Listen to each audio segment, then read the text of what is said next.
Hello friends, welcome to this video. इस video में हम जानने वाले हैं ब्लॉकचेन टेक्नोलॉजी के बारे में। क्या होती है ब्लॉकचेन टेक्नोलॉजी, किस तरीके से ब्लॉकचेन टेक्नोलॉजी वर्क करती है और बहुत कुछ। ये वीडियो में मैं डिटेल में कोशिश करूंगा आपको एक एक चीज़ डिटेल में एक्सप्लेन करूं सो दैट आप ब्लॉकचेन टेक्नोलॉजी के बारे में वो सब कुछ जान पाओ जो आपको पता होना चाहिए।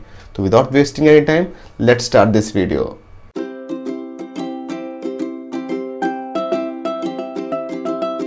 आपने देखा होगा जितने भी अंडर टेबल करप्शन होते हैं और उस करप्शन में जितने भी पैसों का लेन देन होता है वो कहीं ना कहीं किसी डेटाबेस में स्टोर होता है, बट उस डेटाबेस को हम रिलायबल नहीं मान सकते। रीज़न भी उस डेटाबेस का एक्सेस ना मेरे पास है ना आपके पास है, और मोर ओवर उस डेटाबेस का जो एडमिन है वो डेटाबेस में कभी भी मैनिपुलेशन करके चेंजेस कर सकता है, तो हम उसे रिलायबल कंसिडर नहीं कर सकते। कितना अच्छा रहेगा ना कि हम किसी के ऐसे सिस्टम को यूज़ में ले आए जिसमें डेटाबेस डिसेंट्रलाइज्ड हो, और डिसेंट्रलाइज का मतलब उस डेटाबेस का एक्सेस किसी एक अथॉरिटी के पास ना रह के वो डेटाबेस लोगों के बीच में शेयर्ड हो, और दूसरा उस डेटाबेस में चेंजेस करना नियरली इम्पॉसिबल हो। तो ऐसे डेटाबेस पे हम ट्रस्ट कर पाएंगे। ऐसे ही डिसेंट्रलाइज सिस्टम या डेटाबेस को हम ब्लॉकचेन कहते हैं। ब्लॉकचेन की शुरुआत 90s में हुई थी, बट इसकी एक्चुअल इम्प्लीमेंटेशन 2009 में हुई थी बिटकॉइन के साथ। बिटकॉइन को एक्चुअली ब्लॉकचेन टेक्नोलॉजी को यूज़ करके ही बनाया गया था।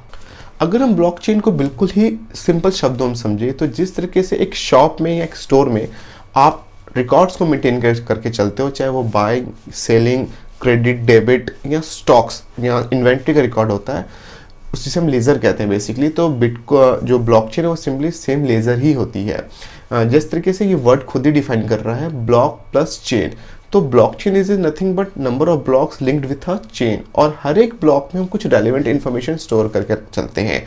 अगर हम बिटकॉइन का एग्जांपल लें तो बिटकॉइन में हम बेसिकली ये एक रेलिवेंट इन्फॉर्मेशन स्टोर करते हैं कि बिटकॉइन कहाँ से आया और किसके पास गया। तो अलग अलग यूज़ केसेस के अकॉर्डिंगली हम ब्लॉक चेन में अलग अलग रेलिवेंट इन्फॉर्मेशन स्टोर करके चलते हैं। अब दूसरी इन्फॉर्मेशन जो हम स्टोर करते हैं ब्लॉक्स में वो होता है एक हैश। हैश एक यूनिक वैल्यू होती है, कि यूनिक आइडेंटिफाई होता है जिससे हम एक ब्लॉक को रिप्रेजेंट करते हैं। तो एक ब्लॉक को आइडेंटिफाई करने के हर एक ब्लॉक की एक यूनिक हैश वैल्यू होती है, इसके थ्रू आइडेंटिफाई किया जाता है। तीसरी इन्फॉर्मेशन जो हम स्टोर करते हैं हर एक ब्लॉक में वो होती है बेसिकली प्रीवियस ब्लॉक की हैश वैल्यू, जिससे वो ये ब्लॉक प्रीवियस ब्लॉक से लिंक्ड होता है, या करंट ब्लॉक जो होता है प्रीवियस ब्लॉक से लिंक्ड होता है बेसिकली। तो इस तरीके से जो डेटा होता है वो नंबर्स ऑफ ब्लॉक्स में स्टोर्ड होता है और वो एक दूसरे से लिंक्ड होते हैं। तो इस तरह की ब्लॉकचेन में जो सबसे पहला ब्लॉक होता है जिसमें कोई भी प्रीवियस हैश की वैल्यू नहीं होती, उसे हम जेनेसिस ब्लॉक कहते हैं। तो हमें एक बात तो तय हो गई, जो चीज़ पता चल गई कि ब्लॉकचेन टेक्नोलॉजी में जो डेटा होता है वो मल्टीपल ब्लॉक्स में स्टोर होता है और हर एक ब्लॉक एक दूसरे से लिंक्ड होता है। अब अगर आप कोशिश करोगे कि मैं किसी एक ब्लॉक की वैल्यू में चेंज करूं, अगर आप चेंज करते भी हो तो उसके साथ साथ उसकी हैश वैल्यू में भी चेंज आ जाएगा। अगर उसकी हैश वैल्यू में चेंज आ जाता है तो इट मीन्स उसका लिंक उसके नेक्स्ट ब्लॉक से ऑटोमेटिक कट हो जाएगा, क्योंकि जो उसका नेक्स्ट ब्लॉक है उसमें जो प्रीवियस हैश वैल्यू स्टोर होगी वो उसके प्रीवियस ब्लॉक की होती है, और जैसे आप किसी ब्लॉक पे चेंजेस लाते हैं उसकी हैश वैल्यू चेंजेस आ जाते हैं। तो इट मीन्स चेंजेस करना ब्लॉकचेन टेक्नोलॉजी के केस में नियरली इम्पॉसिबल है। कुछ लोग ये कहेंगे कि हम सारे ब्लॉक्स के हैश वैल्यू में चेंजेस कर देंगे और एक दूसरे लिंक कर देंगे। तो मैं आपको एग्जांपल बताना चाहूँगा कि जो अगर मैं बिटकॉइन हम एग्जांपल लें, उसकी एक ब्लॉक की हैश वैल्यू को चेंज करने में 10 से 15 मिनट का टाइम लगता है। अगर आप ये अज्यूम करो कि इन्फॉर्मेशन 10 करोड़ ब्लॉक्स में स्कैटर्ड है या 10 लाख ब्लॉक्स में स्कैटर्ड है, आप अज्यूम कर सकते हो कितना टाइम लगेगा।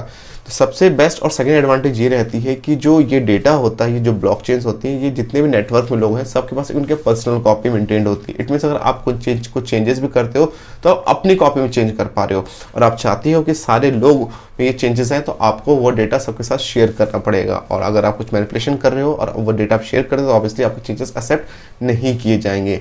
तो आपको एक बात तो समझ आ गई होगी कि जो हम डेटा स्टोर करते हैं इन टर्मिनोलॉजी ऑफ ब्लॉकचेन वो काफ़ी ज़्यादा सिक्योर्ड होता है, नंबर ऑफ ब्लॉक्स में स्कैटर्ड होता है।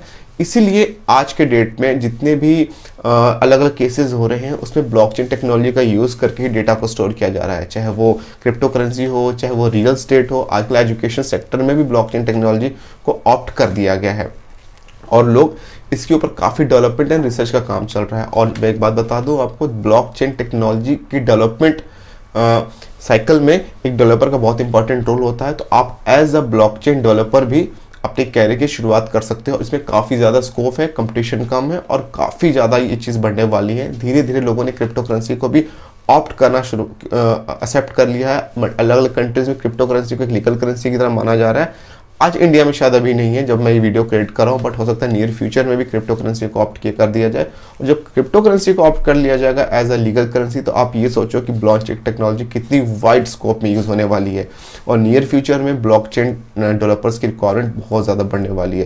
तो मैं आप सबसे अपने व्यूवर से रिक्वेस्ट करूंगा कि आप ब्लॉकचेन टेक्नोलॉजी पर रिसर्च करना स्टार्ट करो, वो किस तरीके से काम करती है, कौन से डेवलपमेंट टूल्स का यूज़ होता है उसके लिए, और किस तरीके से इसको आप लर्न करके प्रैक्टिकल वे में अपने प्रोजेक्ट्स में इम्प्लीमेंट कर सकते हो। अगर आप ये चीज़ कर सकते हो तो आप ये मान के चलो कि नियर फ्यूचर में आप एक अच्छी खासी इनकम जनरेट कर सकते हो एज ए ब्लॉकचेन डेवलपर। तो आज की वीडियो के लिए इतना ही। उम्मीद करता हूँ कि जो मैंने चीज़ें समझाई रिलेटेड टू ब्लॉकचेन टेक्नोलॉजी आपको समझ आई होगी। अगर आपकी कुछ क्वेरी है तो do let me know in the comment section of this video. मैं कोशिश करूँगा कि अगली वीडियो में मैं कुछ नया लेके आऊँ आपके लिए, सो दैट आप कुछ नई नई चीज़ें सीखते रहो। तो good bye for now, this is Sparsh Kochar signing off. Thank you.